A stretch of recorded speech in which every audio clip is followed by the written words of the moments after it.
एक बार श्री कृष्ण और अर्जुन भ्रमण पर निकले तो उन्होंने मार्ग में एक निर्धन ब्राह्मण को भिक्षा मांगते देखा।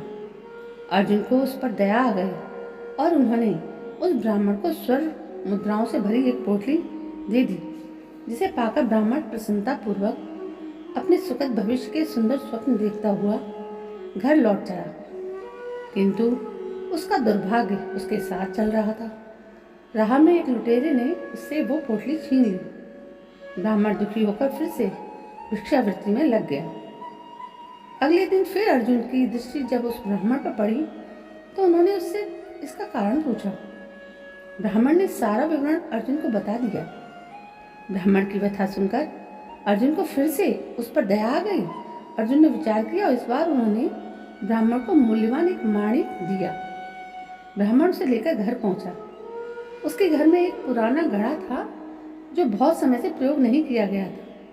ब्राह्मण ने चोरी होने के भय से माणिक उस घड़े में छुपा दिया, किंतु उसका दुर्भाग्य दिन भर का थका मादा होने के कारण उसे नींद आ गई। इस बीच ब्राह्मण की स्त्री नदी से जल लेने गई, किंतु मार्ग में ही उसका घड़ा टूट गया।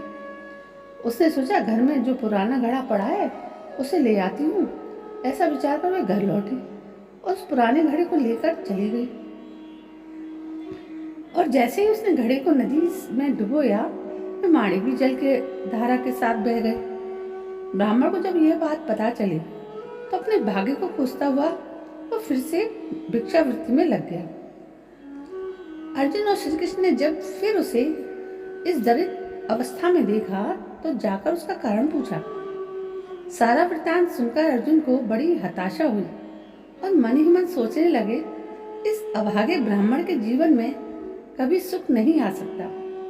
अब यहाँ से प्रभु की लीला प्रारंभ होती है। उन्होंने उस ब्राह्मण को 2 पैसे दान में दिए।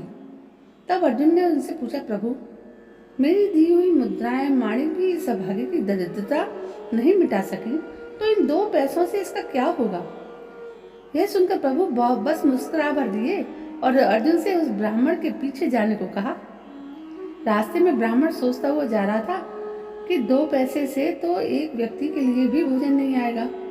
प्रभु ने उसे इतना तुच्छ दान क्यों दिया? प्रभु की ये कैसी लीला है? ऐसा विचार करता हुआ वह चला जा रहा था। उसकी दृष्टि एक मछुआरे पर पड़ी। उसने देखा मछुआरे के जाल में एक मछली फंसी है और वह छूटने के लिए तड़प रही है। ब्राह्मण को उस मछली पर दया आ गई। उसने सोचा, इन 2 पैसों से पेट की आग तो बुझेगी नहीं, क्यों ना इस मछली के प्राण ही बचा लिए जाए। यह सोचकर उसने 2 पैसे में उस मछली का सौदा कर लिया और मछली को अपने कमंडल में डाल दिया। कमंडल में जल भरा और मछली को नदी में छोड़ने चल पड़ा। तभी मछली के मुख में से कुछ निकला। उस निर्धन ब्राह्मण ने देखा कि वह वही माणिक था जो उसने घड़ी में छुपाया था। ब्राह्मण प्रसन्नता के मारे चिल्लाने लगा, मिल गया, मिल गया। तभी भाग्यवश वह लुटेरा भी वहां पर था और जिसने ब्राह्मण की मुद्रा लूटी थी। उसने ब्राह्मण को चिल्लाते हुए सुना, मिल गया, मिल गया। लुटेरा भयभीत हो गया। उसने सोचा कि ब्राह्मण उसे पहचान गया है और इसलिए चिल्ला रहा है। अब जाकर दरबार में उसकी शिकायत करेगा। इससे डरकर वह ब्राह्मण से रोते हुए क्षमा मांगने लगा और उससे लूटी हुई सारी मुद्राएं भी उसने वापस कर दी। यह देख अर्जुन प्रभु के आगे नतमस्तक हुए बिना नहीं रह सके। अर्जुन बोले, प्रभु, ये कैसी लीला है? जो कार्य थैली पर स्वर्ण मुद्राएं और मूल्यवान माणिक नहीं कर सका, वे आपके 2 पैसों ने कर दिखाया। श्री कृष्ण ने कहा, अर्जुन, ये अपनी सोच का अंतर है। जब तुमने उस निर्धन को थैली पर स्वर्ण मुद्राएं और मूल्यवान माणिक दिया, तब उसने मात्र अपने सुख के विषय में सोचा, किंतु जब मैंने उसको 2 पैसे दिए तब उसने दूसरे के दुख के बारे में सोचा। इसलिए हे अर्जुन, सत्य तो यह है कि जब आप दूसरों के दुख के विषय में सोचते हो, जब आप दूसरे का भला कर रहे होते हो, तब आप ईश्वर का कार्य कर रहे होते हो और तब ईश्वर आपके साथ होते हैं। तो दोस्तों, कैसी लगी आपको ये अच्छी सी कहानी? मेरी कहानी पसंद आई हो तो प्लीज़ मेरे इस चैनल को सब्सक्राइब करें, लाइक करें, शेयर करें और कमेंट भी करें। कल मैं फिर हाजिर होती हूँ आपके सामने एक नई कहानी, एक नई जोश के साथ। तब तक के लिए जय हिंद, जय भारत।